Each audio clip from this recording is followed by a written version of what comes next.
Assalamualaikum warahmatullahi wabarakatuh. Saya Gio Aldonover dengan NIM 180401104 akan menjelaskan tentang sistem informasi jasa pengiriman online sebagai tugas UAS mata kuliah Rekayasa Perangkat Lunak. Berikut penjelasannya. Kita mulai dari pengertian UML, yang merupakan suatu metode pembelajaran secara visual yang berfungsi sebagai sarana perancangan sistem berorientasi objek. Definisi UML adalah sebagai suatu bahasa yang sudah menjadi standar pada visualisasi perancangan dan juga pendokumentasian sistem aplikasi. Saat ini UML menjadi bahasa standar dalam penulisan blueprint software atau arsitektur. Selanjutnya masuk ke use case diagram, yang merupakan satu dari berbagai jenis diagram UML, Unified Modeling Language, yang menggambarkan hubungan interaksi antara sistem dan aktor.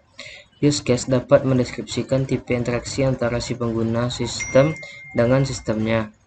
Tentunya use case diagram merupakan sesuatu yang mudah dipelajari. Langkah awal untuk melakukan pemodelan tentu perlunya suatu diagram yang mampu menjabarkan aksi aktor dengan aksi sistem itu sendiri, seperti yang terdapat pada use case diagram. Lalu, yang pertama kita akan mengidentifikasi aktor.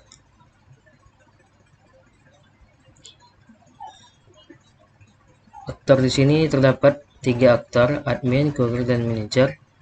Admin adalah orang yang memiliki akses untuk mengelola data pengiriman barang. Kurir merupakan petugas yang bertugas mengirim barang ke tujuan. Manajer orang yang menerima laporan segala kegiatan pengiriman. Deskripsi use case. Login merupakan proses untuk melakukan login oleh admin. Yang kedua, mengelola permintaan pengiriman. Use case yang bertugas mengelola permintaan pengiriman yang meliputi input data pengirim, input tujuan pengiriman, input data barang, dan pembayaran ongkos kirim. Selanjutnya, yang ketiga, mengelola petugas. Use case yang bertugas mengelola petugas seperti memilih kurir, menambah kurir, menghapus kurir, dan mengganti kurir. Selanjutnya, memproses pengiriman. Use case yang bertugas memproses pengiriman yaitu memilih kurir, memberikan kode barang, dan memberikan alamat tujuan, mencek status pengiriman. Selanjutnya, mengelola laporan pengiriman. Use case ini berkaitan dengan menggambarkan segala kegiatan yang berhubungan dengan proses laporan, pengambilan barang, dan penerimaan barang di tujuan. Lalu digambarkan dengan use case diagram berikut ini. Ini login, dan ini mengelola permintaan pengiriman, memproses pengiriman, mengelola petugas, dan mengelola laporan pengiriman. Dan ini aktornya ada 3, admin, manajer, dan kurir. Lalu masuk ke skenario use case. Yang pertama, mengelola permintaan pengiriman. Aksi aktor yang pertama, input data pengirim, input tujuan pengirim, input data barang, pembayaran ongkos kirim. Yang kedua, menekan tombol simpan. Mengecek reaksi sistem, mengecek kelengkapan data permintaan pengiriman. Yang keempat, reaksinya jika data sudah lengkap maka akan disimpan di database dan akan menampilkan pesan sukses disimpan. Lalu jika data permintaan pengiriman belum lengkap maka akan menampilkan data gagal disimpan, harap periksa kembali dan lengkapi kembali data. Use case yang kedua, memproses pengiriman. Aksi aktor memberikan kode barang yang akan dikirim, lalu reaksi sistem resi pengiriman dikeluarkan. Yang ketiga, memilih kurir yang akan ditugaskan. Reaksi selanjutnya, resi pengirim jatuh ke tangan kurir. Aksi selanjutnya, setelah pengiriman, admin bisa mencek status pengiriman, dan reaksi sistem lokasi pengiriman terkini dan apakah sudah diterima penerima atau belum. Use case selanjutnya, mengelola petugas. Yang pertama, aksinya melihat kurir. Reaksi sistem menampilkan nama-nama kurir yang akan terdaftar di sistem. Aksinya menambah kurir, masuk ke menu tambah kurir, dan reaksinya menampilkan halaman data kurir yang akan diisi. Yang selanjutnya, aksinya melengkapi data kurir yang akan ditambahkan, lalu menekan tombol simpan. Reaksinya sistem, jika data yang diisi lengkap, maka akan muncul kurir berhasil disimpan. Menghapus kurir, dan aksi selanjutnya masuk ke menu edit data kurir. Reaksinya menampilkan halaman data kurir yang akan diisi, lalu aksi berikutnya memilih nama kurir yang akan dihapus, Selanjutnya menekan tombol simpan. Lalu reaksi sistem, jika kurir berhasil dihapus, maka akan muncul pesan kurir berhasil dihapus. Alur alternatif nomor 8 dan nomor 14, jika data kurir belum lengkap, maka akan menampilkan data kurir gagal disimpan, harap periksa dan lengkapi kembali data. Selanjutnya mengelola laporan pengiriman. Skenarionya, aksi aktor masuk ke menu laporan pengiriman, reaksi sistem menampilkan form data pengirim yang harus diisi. Aksi selanjutnya menginput tanggal pengiriman, tanggal barang diterima, dan nama penerima. Menekan tombol simpan.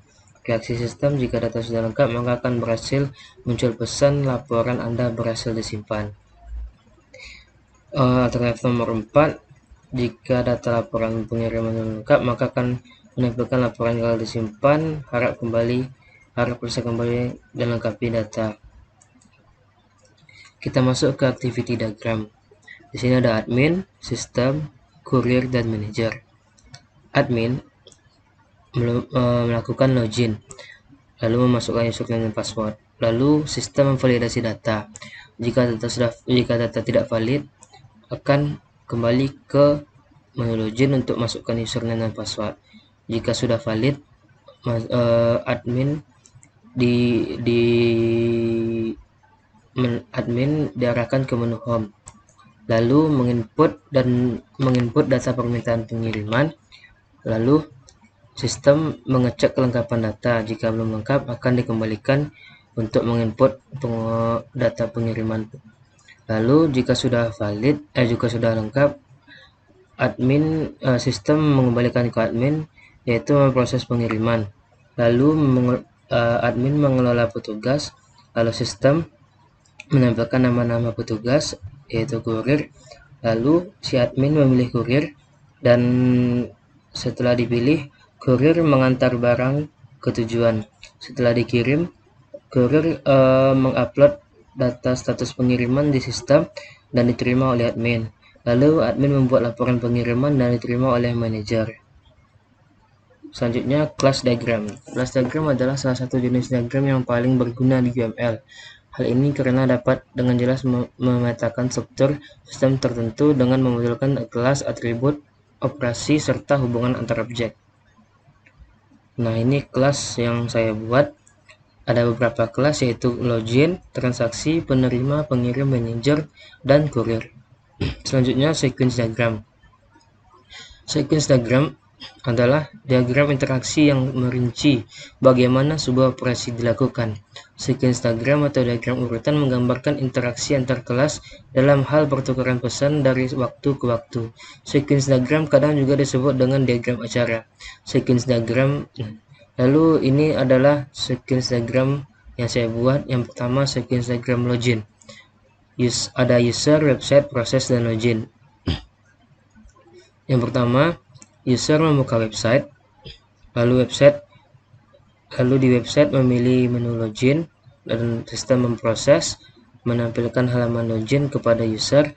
User menginput username dan password, dan website memvalidasi data. Setelah prosesnya berhasil, login pun berhasil.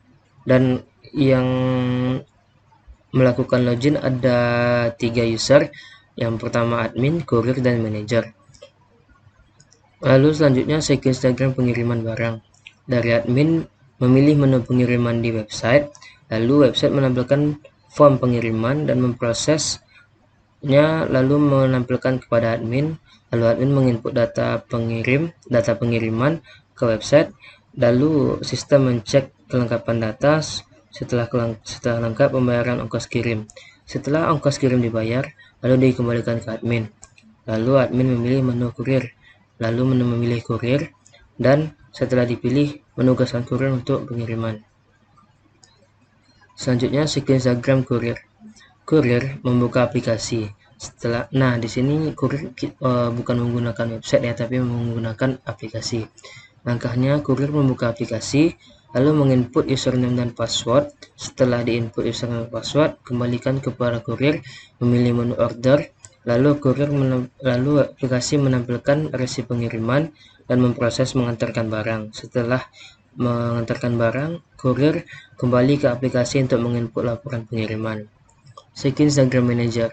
Di sini manajer membuka website. Setelah membuka website, memilih menu laporan, lalu sistem memproses, menempelkan laporan pengiriman pada tabel laporan. Setelah itu, manajer menerima laporan pengiriman. Baik, demikian penjelasan saya tentang UML dan sebagai bahan tugas UAS rekayasa perangkat lunak. Dan saya mohon maaf kepada Ibu Regi, karena baru hari ini saya mengumpulkan tugas, mohon diterima ya Bu. Sekian dari saya. Assalamualaikum warahmatullahi wabarakatuh.